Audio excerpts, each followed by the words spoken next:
Hey, I'm Dan Foulds. And I'm Brandon Bain, and this is Rubbin' and Grubbin', Where rubbing is racing and grubbin' is tasting.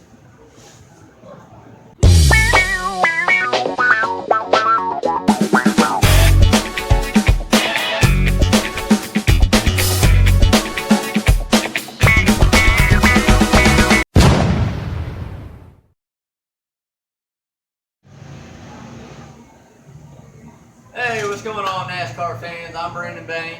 And I'm Dan Foulds. We're coming to you live from Coach's Corner in Thunderbolt, Georgia. Fans, at NASCAR, I'm the student and Brandon is my teacher. Our show tonight is being produced by Lawrence Bennett. And hey, the most important part of this show is you, the viewer. Thanks for watching. Yes, thank you. Thank you. Please share this post and like this page, Coach's Corner. Well, fans, how can we start with anything but the crash at Daytona? Big, break it down for us, will you? Yeah, that's one of those classic racing deals. Glad to see that Ryan Newman emerged okay. Got released today. Got a little bump on the head. Probably going to come back here soon. Prayers and thoughts go out to the family for a speedy recovery, and let's get him back. So, if you watch the film, I mean, you kind of see Blaney went for the move. Ryan blocked, and the rest is history, man. I mean, that's how it goes down. Denny Hamlin winning 3 back-to-back, only the 4th driver ever to do that. Big piece of history there, man. Awesome. That was a gut-wrenching crash. Yes. For us that watched it. I can't even imagine what it was like to be in the car. Yes. Yeah. Horrible. So let's all give thanks to God and the men and women who designed the safety gear in Ryan Newman's number 6 car. Big, as I understand it, many of the life-saving features incorporated in the cars today came about as a result of Dale Earnhardt's crash. Is that right?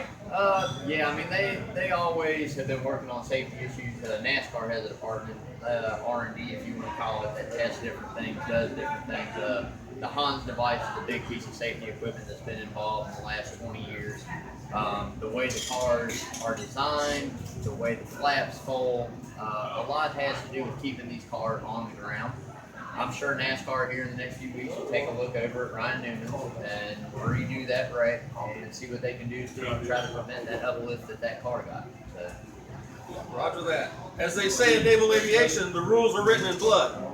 Hey fans, this would be a good time to thank the unsung heroes of any race, the track safety team.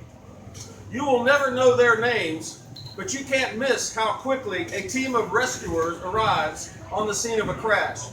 I flew medevac helicopters for 17 years, and some of the people I worked with also work in NASCAR safety. And they are, in the truest sense of the word, spectacular.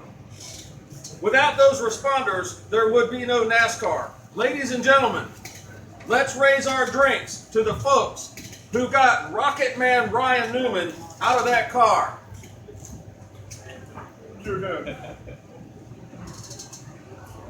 Okay.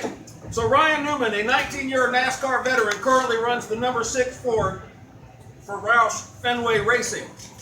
And he won the 2008 Daytona 500. So the question is, while he can't drive, who's going to run his car?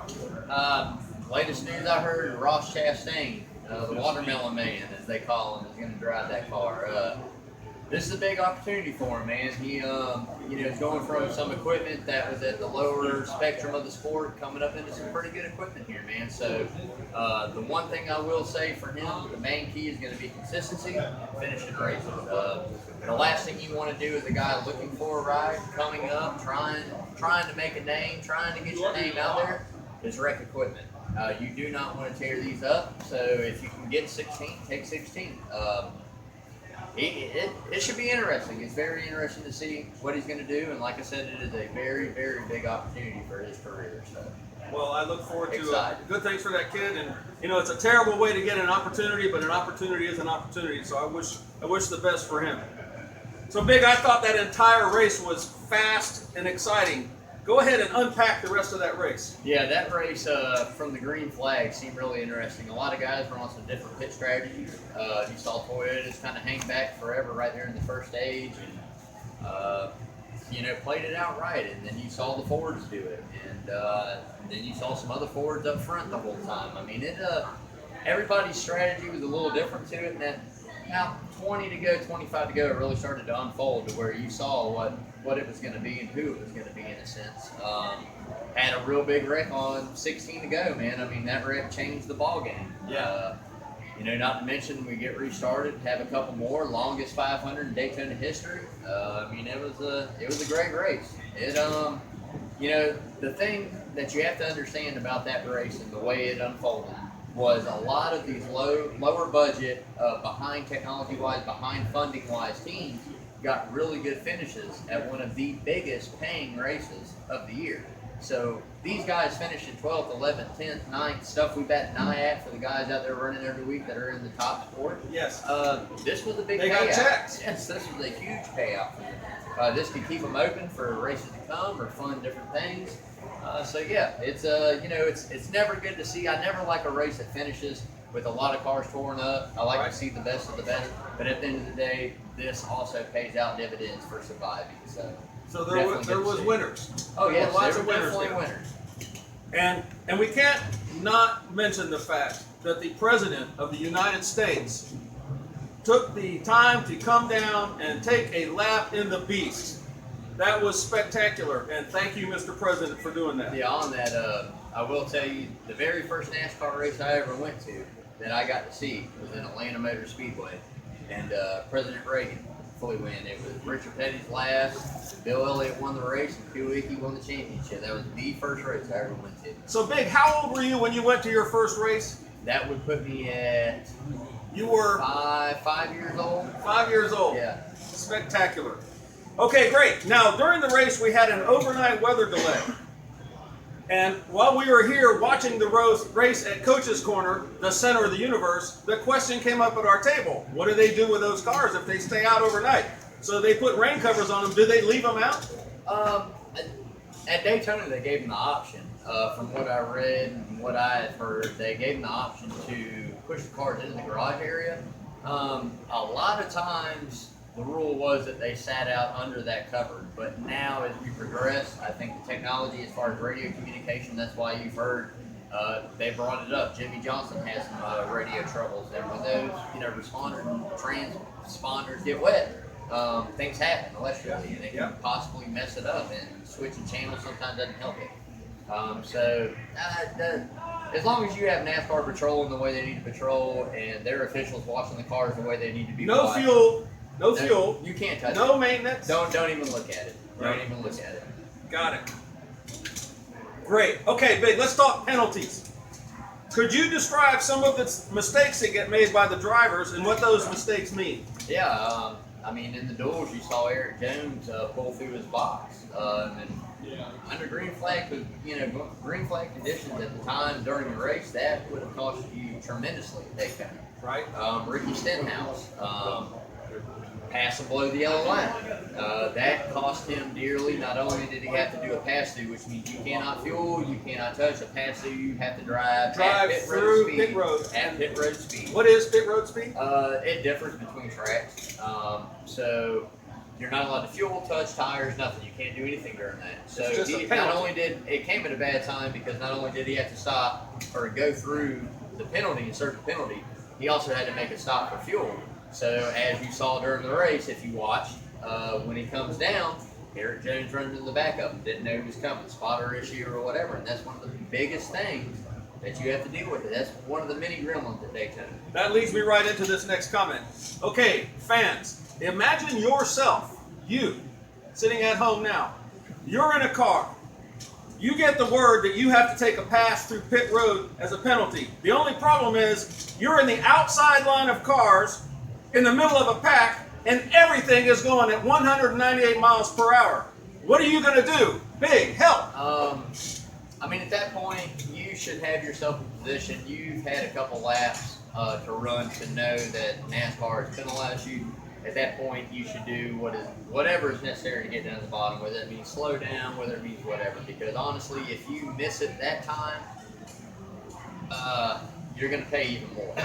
Because 9 times out of 10, you're going to be slow enough to try to get down. So if you let off... If I'm here and I got to do a penalty, does this guy know that I'm getting ready to let off the gas? Radio communication and spotters, that's where they play their part. I would definitely hope the word gets around, which 9 times out of 10, it definitely travels. Okay. So everybody knows who served the penalty. everybody knows what's going to happen and what they have to do. So 9 times out of 10, the word gets around.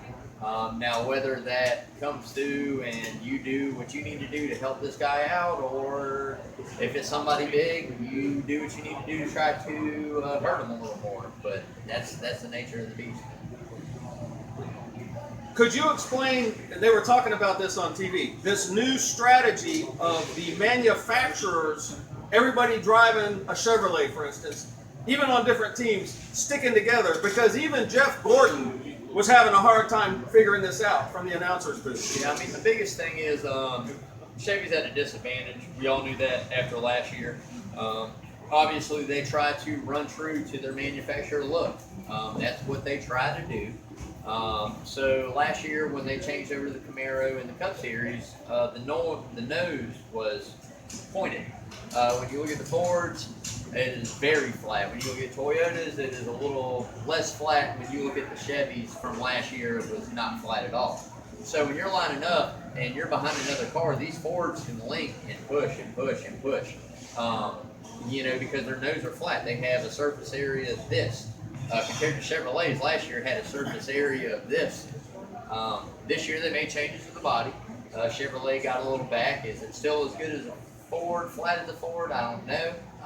We're only going to see in the next 3 restrictor plate races we have. Okay.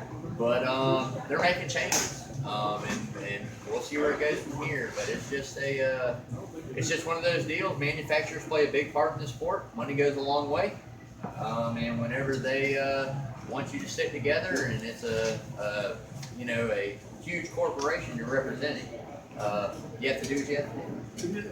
So we call this show Rubbin' and Grubbin', and the Rubbin' talks about the race, and the Grubbin' talks about the excellent food here at Coach's Corner, the center of the universe. And as it turns out, we're going to have lovely Caitlin. Turn around and smile at that camera. Thank you, sir. Lovely Caitlin's going to bring us up our wings, and we're going to talk about our favorite wings. So my favorite wings at Coach's are the dry lemon peppers rub. And the reason I like that is it's dry, because I'm kind of a slob when I eat it. I'll get stuff all over my face. So I like the dry ones. They don't make a mess. They taste delicious. They start with a tangy citrus flavor, and they finish with a nice salty finish, and it makes an ice cold beer taste great. What's your favorite wing? Mine are the tiger sauce. I love all of Coach's food, and chicken wings to me, I could eat a million of them. So it doesn't matter what flavor, doesn't matter where, but the tiger sauce here, I extremely love. Got a little kick, a little heat, a little sweet. Absolutely love it. Big. You got to try a wing. We got the NASCAR picks inside tonight, and I need to know, who do you see as the favorite for Las Vegas? All right, so my favorite at Las Vegas, let's run down 5 drivers I'm going to say that are going to be very close up front, if not have an equal opportunity to win this race. Joey Logano, for sure, repeat winner from last year. And Brad Keselowski. Both the Penske cars last year finished 1 and 2. You can never count out as who I like to call the candy man, Kyle Busch. You cannot count Kyle Busch out, finished 3rd. Very hungry. He does not like losing races due to mechanical issues or his mistakes. He's going to come out extremely hungry. 4, I'm going to have to say, is Kurt Busch. It's a hometown boy along with his brother Kyle. Those guys, he is known to run fast there. He's known to have a pretty good track record. And, don't be surprised if you see one of those Hendrick Chevrolets, man. My boy Chase Elliott, it's time on the 1.5 miles to get it together for Chevrolet. Okay. Definitely time to get it together. And I think this is the first test you actually get to see what these teams have for their 1.5 mile package. And it speaks volumes. I look forward to it. I look forward to watching that race right here. So, we were talking about a driver last week, and you mentioned something that I had never heard of, and I think it's called iRacing. And you mentioned a driver's name related to iRacing. You want to just tell us about that? Yeah, so there's a big up to do today in NASCAR. A lot of people are kind of against some of these younger guys who use a simulator to race and get a ride. So William Byron is one of these guys who obviously Loved video games, generational thing, grew up playing. Kid didn't ever drive a car till he was 15. Wins in the truck series. Goes on to the Bush, Xfinity series. Wins a lot of races there. Gets him a full-time ride in the 24 DuPont Chevrolet, which to me is my favorite car of all time. Hands down, Jeff Gordon's my favorite driver. No debates, greatest of all time. But this kid is hella talented, man. This kid has a lot of talent, and people sleep on him and say he didn't earn it, he didn't do this and didn't do that. But let me tell you, Joey Logano, for example, a kid that came into the sport early, stepped into the shoes of Tony Stewart at Gibbs, didn't do anything. Won a race under a rain, wrecked a lot of race cars. Did not perform the way that you would think that everybody's highly talking about this kid, how should perform. Right. Now here we are today, and he is one of the top 5 biggest names in the sport. He dominates. He is a hell of a race car driver, which I have my dog. We got a swear bucket. We got a swear bucket. All the money's going to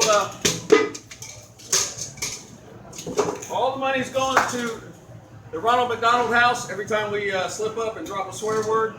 We're also adding $11 into the swear bucket because the number 11 car. Because the number 11 car won the race, man. So every week, what we're going to do is donate the winning car number to charity, and we're going to keep it going. We hope you guys participate. Come on to coaches, see us, drop a couple bucks, whatever you can spare is great.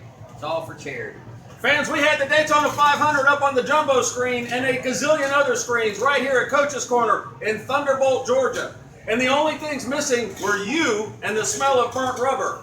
Be sure and join us for the excitement this weekend.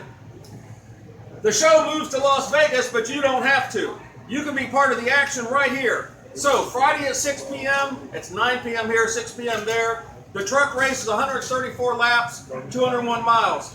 Saturday at 4 p.m. here, the NASCAR Xfinity Series race, 200 laps, 300 miles. On Sunday, the main event, 3:30 p.m. Eastern time, it's the main event. NASCAR Cup Series race, 400 miles of fun, excitement, and the best way to experience that race is right here at Coach's Corner where we turn it up. Come join us for all the racing action all weekend and for all your sports coverage on a gazillion screens. And stay tuned for a full season of fantastic live music shows in the Sound Gardens. Hey fan, thanks for joining us for this week's edition of Rubbin' and Grubbin'. Coming to you live from Coach's Corner, the center of the universe. This show is produced by Lawrence Bennett, the brains behind the camera, and Brandon Bain. We have a special guest tonight, Mr. John Henderson himself, is going to come in, answer a few questions in a segment that we like calling 3 Wide. We're going to go 3 wide. So John, Yes. you went to the Daytona 500. Yes. So, on our first episode, No, I didn't go to the Daytona 500. I went to Daytona during Speed Week. during Speed Weeks. Okay, so we both are going to ask you 3 questions. So my first question is, what was the good of going there? Well, the good was that I was able to go and experience the week of. I was there for about 6 days, 5 days, and good that I was able to go with a friend who had an RV and stay in it and have a good time and really be able to enjoy racing and what was going on down there. So my first one's going to be, John, in the races you saw, to you, who had the absolute best paint scheme that you saw? Wow. There sure was a lot of new ones. There was a lot of good ones. We actually saw about 4 or 5 races. That's hard to pinpoint, but I think I'm going to go with Bubba Wallace. I like it. Bubba Wallace had a great paint scheme, and he was representing Our Air Force. Air Force. I'm sorry, Air Force. And it was just good looking color, and I mean, they were all good. All good. Yeah, awesome. What was the bad of going to Daytona? Bad about going to Daytona? I can't say that I really can say there's anything bad that we went through at Daytona. That being said, we didn't get any trouble. We didn't. No bad? That's always We didn't good. have to get bailed out of jail. That's No bad? great. Guys. And you're still married. I'm still married. I'm still in one That's piece. even better. Nobody got hurt. No bad. So nobody went to jail. Nobody got hurt. we came back safe. Everything's good. It was a good weekend. Good week.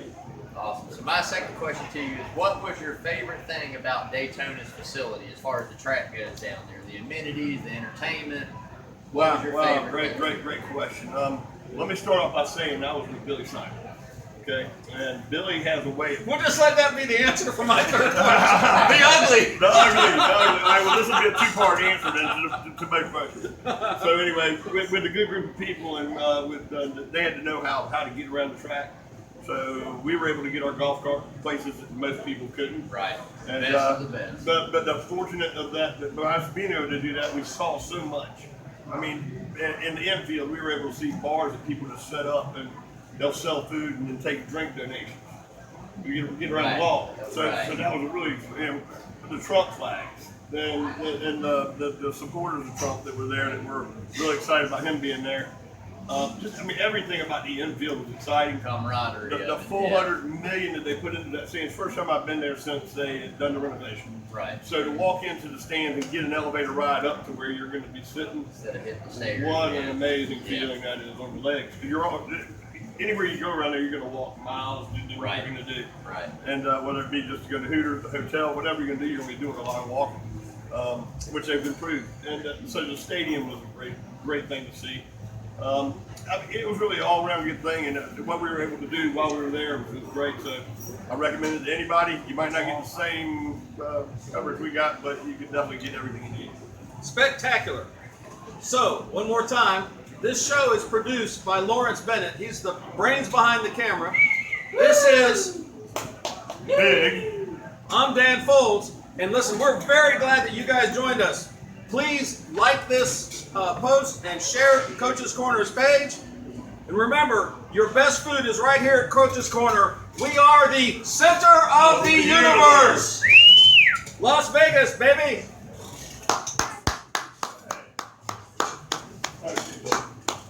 Is that it?